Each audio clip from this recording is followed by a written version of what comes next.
Assalamualaikum warahmatullahi wabarakatuh. Kami dari kelompok 2 ingin mengenalkan suku bangsa Indonesia yaitu suku Baduy. Yang kita ketahui, Baduy merupakan suku sendiri. Ternyata suku Baduy terbagi menjadi dua yaitu suku dalam dan luar. Tapi dalam penjelasan kami lebih memfokuskan suku Baduynya saja. Di sini yang akan kami jelaskan ada beberapa unsur yaitu religi, mata pencaharian, kebudayaan yang ada di suku Baduy. Tapi sebelum itu, kita harus tahu bahwasanya suku Baduy atau Kanekes adalah salah satu desa di wilayah Kabupaten Lebak, Banten. Di dalamnya terdapat suku Baduy atau orang Kanekes yang merupakan sekelompok masyarakat yang memegang teguh kearifan lokal. Populasinya kurang lebih dari 26.000 jiwa dan terbagi menjadi dua wilayah, yaitu Baduy luar dan Baduy dalam.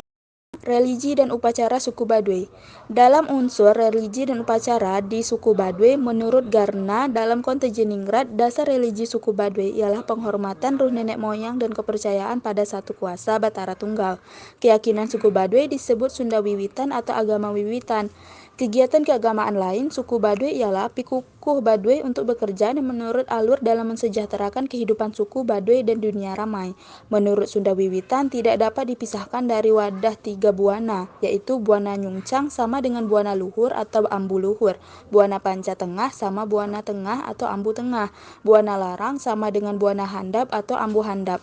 Manusia mengembara di buana panca tengah suatu saat akan menemui buana akhir yakni buana larang. Proses kelahiran ditentukan di buana luhur. Dalam pelaksanaan ajaran Sunda Wiwitan, di Kanekes tidak berpatokan pada hal-hal tertentu karena tidak memiliki kitab suci sebagaimana agama-agama lain. Kitab suci mereka terpatri dalam pikukuh yang di dalamnya syarat dengan berbagai ajaran Sunda Wiwitan.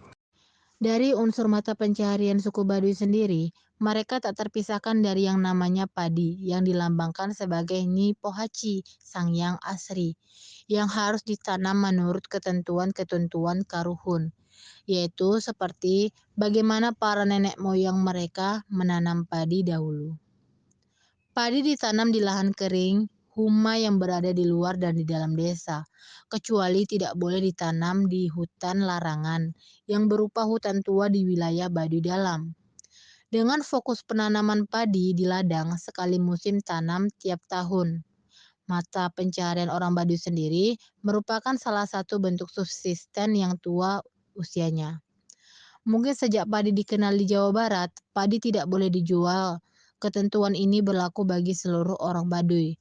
Tapi hasil-hasil hutan seperti buah-buahan dan jenis tanaman ladang lainnya boleh dijual untuk memperoleh uang pembelian untuk membeli katun, ikan asin, garam, rokok, dan tembakau.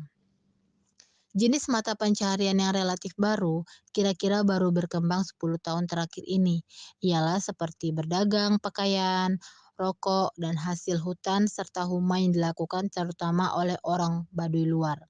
Selain berdagang, orang-orang Baduy luar juga mengolah air miras menjadi gula kawung, menjadi buruh tani dan berhuma di luar desa Kanekes serta menangkap ikan. Budaya di masyarakat Baduy khususnya di desa Kanekes, yaitu masyarakat yang masih memiliki tradisi khas yang berbeda dengan masyarakat Jawa Barat pada umumnya. Tradisi mereka disebut Pikuku Baduy. Ikatan kepada Pikuku ini ditentukan oleh tempat orang Baduy yang berada atau bermukim, yaitu yang menjadi ciri organisasi sosialnya dalam satu kesatuan kelompok kekerabatan. Orang Tangtu bermukim di Kampung Cibeo, Cikeusik, dan Cikertawana.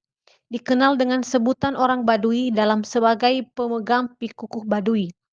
Orang Penamping sebagai pemilik alat adat Baduy berada di bawah pengawasan Baduy dalam yang mempunyai ikatan pikukuh lebih longgar. Keberadaan orang Baduy tidak lepas dari tradisi sebagai pikukuhnya. Untuk menjaga pikukuh tersebut dan pengendalian agar tetap terpelihara, maka dilaksanakan aturan untuk mempertahankannya yang disebut buyut atau dalam bahasa Indonesia tabu dan dalam bahasa Sunda pamali. Buyut adalah larangan bagi masyarakat Baduy. Inti dari pikukuh Baduy itu adalah lojor teu meunang dipotong, pondok teu meunang disambung. atau segala sesuatu yang ada dalam kehidupan tidak boleh dikurang maupun ditambah, harus tetap utuh. Dana Sasmita dan Dezati Sunda atau 1986-93 menjelaskan bahwa buyut dalam kehidupan mereka terbagi menjadi tiga, yaitu yang pertama tabu untuk melindungi kemurnian sukma atau manusia, dua tabu untuk melindungi kemurnian mandala, dan tiga tabu untuk melindungi kemurnian tradisi.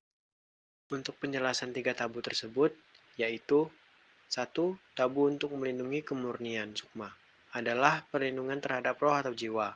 Karena sukma adalah roh manusia yang diturunkan ke alam dunia dalam keadaan bersih dan suci. Jika orang Baduy sebagai pemilik sukma meninggal, maka sukma yang kembali ke tempat asal harus tetap bersih dan suci. Dua, tabu untuk melindungi kemurnian Mandala adalah penghormatan orang Baduy terhadap desa Kanekes karena dianggap inti jagat atau pusat alam semesta sebagai tempat diturunkannya Nabi Adam ke dunia. Desa Kanekes harus dijaga kemurniannya melalui larangan agar tak sembarang orang memasukinya. Kanekes sebagai mandala memiliki tingkat kesucian berbeda, seperti tanah Sasaka, tanah Tangtu, dan tanah Huma. Tiga, tabu untuk melindungi kemurnian tradisi merupakan perlindungan kebiasaan yang ditetapkan dan diturunkan atas kandungan nilai kehidupan yang terbukti telah menyelamatkan perjalanan hidup mereka. Keberadaan tradisi sebagai titipan karuhun atau leluhur tetap dipelihara dan dianut seperti sekarang. Pelanggaran terhadap pikukuh adalah hal kotor yang harus disertu atau dibersihkan. Ada juga dalam pakaian adat Banten, pada pria menggunakan pakaian model baju koko dengan lehernya yang tertutup, serta pakaian bawahnya dilengkapi celana panjang, serta diikatkan dengan kain batiknya. Pada bajunya dikenakan ikat pinggang dan diselipkan sebilah parang di bagian depan. Sedangkan pakaian adat Banten pada wanitanya memakai baju adat kebaya serta kain batin sebagai bawahannya. Pakaian ini juga diselempangkan di sehelai kain di bahu dan dihiasi dengan bros kerajinan tangan. Pada bagian depan kancing kebayanya, pada rambut disanggul dan dihiasi dengan kembang goyang berwarna keemasan. Seperti yang dijelaskan di atas tadi, masyarakat Baduy terbagi menjadi dua, yaitu Baduy luar dan Baduy dalam. Tidak banyak perbedaan dari terbaginya kedua suku tersebut. Namun, yang perlu diketahui bahwasannya suku Baduy luar, mereka sudah terkontaminasi namun tidak secara langsung dengan budaya luar, seperti menggunakan barang elektronik maupun produk buatan pabrik seperti sabun dan lain-lain.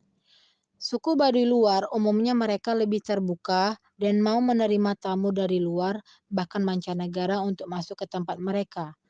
Sedangkan masyarakat Baduy dalam mereka umumnya lebih tertutup dan mereka tidak menerima pengaruh budaya luar. Mereka sangat memegang konsep budaya pikukuh seperti yang dijelaskan di atas tadi. Perbedaan lainnya dapat terlihat dari cara berpakaiannya. Baju keseharian masyarakat Baduy dalam umumnya dominan balutan putih. Kadang hanya bagian celananya saja yang berwarna hitam ataupun biru tua. Warna putih itu melambangkan kesucian dan budaya yang tidak terpengaruh dari luar. Sementara Baduy luar menggunakan baju serba hitam atau biru tua saat melakukan aktivitas. Hal ini menandakan bahwa masyarakat Baduy luar telah terkontaminasi dengan budaya modern. Ditinjau dari jumlah penduduknya, masyarakat Baduy luar memiliki kelompok besar berjumlah ribuan orang. Mereka menempati puluhan kampung di bagian utara Kanekes seperti daerah Kaduketuk, Cikaju, Kajeboh, Kadukulot, Cisagu, dan sebagainya. Sementara di bagian selatan yang terletak di pedalaman hutan ditempati masyarakat Baduy dalam. Jumlah berpenduduk Baduy dalam hanya ratusan jiwa, serta tersebar di tiga daerah, yaitu Kampung Cibeo, Cikeusik, dan Cikartawana. Sekian dari kelompok kami dalam mengenalkan suku Baduy yang ada di Indonesia. Lebih dan kurang, kami mohon maaf. Wassalamualaikum warahmatullahi wabarakatuh.